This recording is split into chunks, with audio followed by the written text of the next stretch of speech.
The Social Democrats narrowly beat out the far-right AfD in regional elections in Brandenburg. French locals are frustrated over the appointment of a centre-right government despite the success of the left in recent elections. Israel has launched a fresh wave of airstrikes on southern Lebanon. A blueprint to tackle issues like climate change and security was approved by the United Nations General Assembly.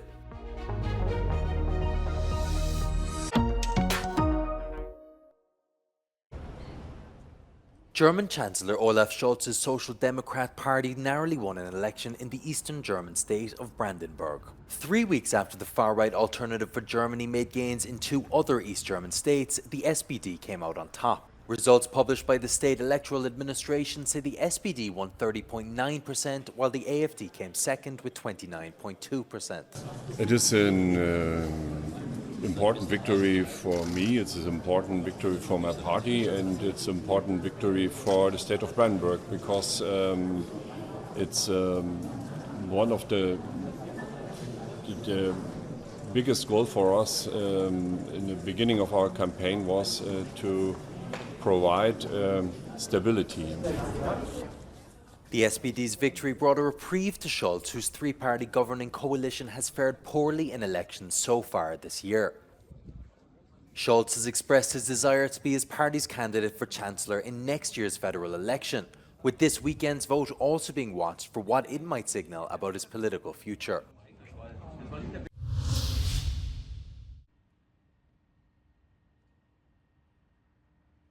As the dust begins to settle in the East German state of Brandenburg, a few things are becoming clear.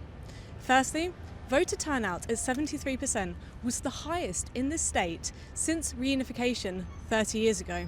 Secondly, both the Liberals and the Greens need to have a conversation about the future of the federal coalition government after both parties failed to win more than the 5% threshold to win a seat in the state parliament. And lastly, although these results were a victory for Scholz's Social Democrats, the far-right party Alternative for Germany has won a second blocking minority alongside the East German state of Thuringia earlier this month. This means that the AfD now has the power to elect constitutional judges in these states. Liv Stroud in Potsdam for Euronews. French Prime Minister Michel Barnier gathered his ministers for a Monday morning government breakfast ahead of the cabinet's first official meeting later in the day. The 39-member cabinet includes ministers primarily from French President Emmanuel Macron's centrist alliance and the Conservative Republicans. The French presidential palace unveiled the centre-right government on Saturday, more than 2 months after elections produced a hung parliament and deepened political divisions. A left-wing coalition secured the most seats in the mid-year contest, but failed to win an outright majority. Barnier put together the government after weeks of difficult negotiations, with Macron giving it the final tick of approval. The Prime Minister's first major political test will come on October the 1st, when he is set to deliver his general policy speech to the National Assembly. Israel has carried out dozens of fresh airstrikes on southern Lebanon as the Israeli military calls on people living near Hezbollah targets to evacuate immediately. The Israel Defense Forces has also warned Lebanese civilians against allowing Hezbollah militants to use their homes to store weapons. כל תושבי הכפרים בלבנון. בזמן הקרוב אנחנו נתקוף מטרות טרור בלבנון. אנחנו קוראים לכל מי שנמצא בסמוך לנכסים או בתוך בתים בהם חיזבאללה מסתיר אמצעי לחימה. אנחנו קוראים לכם להתרחק מהם מיד. אני חוזר על זה. אנחנו קוראים לכם להתרחק מהם מיד. זאת לשם ביטחונכם והגנתכם. חיזבאללה מסכן אתכם ואת משפחותיכם. The strikes follow Sunday's heavy exchange of fire, during which Hezbollah launched more than 100 rockets, missiles and drones into northern Israel. Hezbollah's rocket attack came after an Israeli airstrike on a Beirut suburb on Friday killed a top Hezbollah military commander and more than a dozen Hezbollah members, along with dozens of civilians, including women and children.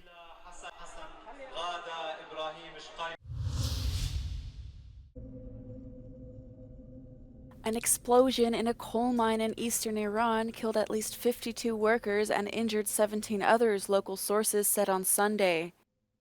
The disaster marks one of the worst mining incidents in the country's history, as others remained missing hours after the blast. Weeping miners stood alongside mine cars that brought up the bodies of their colleagues, all covered in coal dust. The Iranian Red Crescent Society is working on rescuing those still trapped below the surface. Authorities blamed the blast on a leak of methane gas. Such gases are common in mining, though modern safety measures call for ventilation and other measures to protect workers. It wasn't immediately clear what safety measures were in place at the mine in Tabas.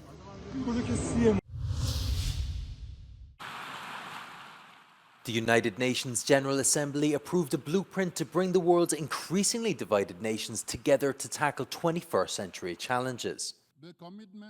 Those issues range from climate change and artificial intelligence to escalating conflict and increasing inequality and poverty. The so-called Pact for the Future challenges the leaders of the 193 member nations of the UN to turn promises into real actions that make a difference in the world. Its goal is to encourage international peace and security, foster inclusive societies, and ensure technology is for the common good of mankind. The pact was adopted at the opening of the two-day Summit for the Future called by UN Secretary-General Antonio Guterres. International delegations in attendance at the summit included German Chancellor Olaf Scholz and 2014 Nobel Peace Prize laureate Malala.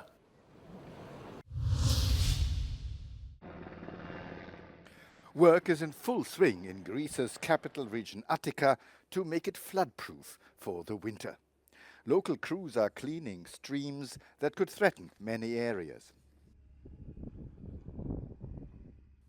For the governor of Attica, Nikos Hardalias, here on a visit to get an impression of the progress being made, this is essential work.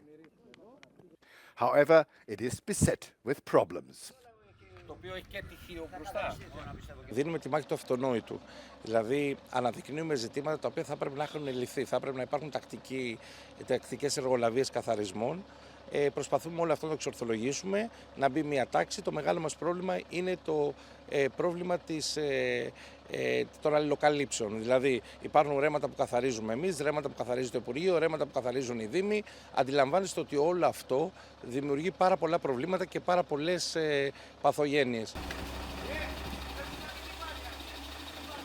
Σύμφωνα με την περιφέρεια της Αττικής, μέχρι στιγμής έχει ολοκληρωθεί ο καθαρισμός 19 ρεμάτων σε περισσότερα από 10 χιλιόμετρα, ενώ μέχρι τέλος Οκτωβρίου εκτιμάται ότι θα έχει ολοκληρωθεί ο καθαρισμός ακόμα 19 ρεμάτων και έτσι συνολικά θα έχουν καθαριστεί περισσότερα από 30 χιλιόμετρα. Delays of important projects in local government due to bureaucracy or lack of resources are common. But Nikos Hardalias has submitted a detailed proposal which can be implemented step by step. Μερικώς προχωράει το κομμάτι της πρότασης που αφορά στον τρόπο που πρέπει να διοδοτούμε τα έργα αυτά, ώστε να μην χάνουμε πάρα πολύτιμο χρόνο. Έχουν γίνει κάποια βήματα σημαντικά, όμως χρειάζεται μια συνολική αναθεώρηση των εργαλείων των νομικών που μας δίνονται και κυρίως των χρηματοδοτικών εργαλείων. Διότι έργα χωρίς χρήματα δεν υπάρχουν. Εύκολα οι κυβερνήσεις μας στέλνουν τις αρμοδιότητες, αλλά πρέπει να συμπληρώνουν και με τους απαραίτητους πόρους. Χωρίς χρήματα δεν μπορούμε να εκτελέσουμε έργα. The region had previously suffered severe damage from massive wildfires, which reached the northern suburbs of Athens earlier this month. Prisoners in Finland have been participating in AI annotation training as part of a rehabilitation program. The aim is to reduce repeat offending by equipping inmates with modern skills. So this current AI labeling, data labeling project started in 2022. So it's been running for about 2 years. And it's currently done in 3 prisons. And one of them is a women's prison, and then there are 2 men's prisons. And this is done in collaboration with a software company. Human input, such as data labeling, helps AI system development. And with the Finnish language only spoken by 5 million people, hiring native speakers can be costly in a high-wage economy like Finland.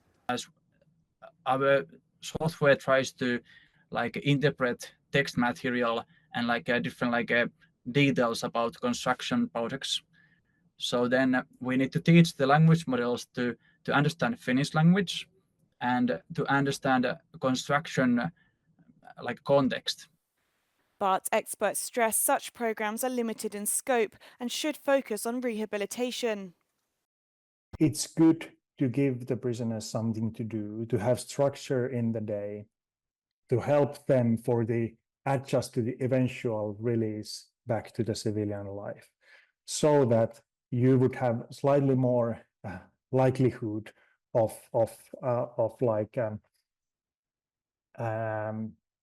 not committing more crimes when you are released in the civilian life. And data work in general is seen as really helpful in this.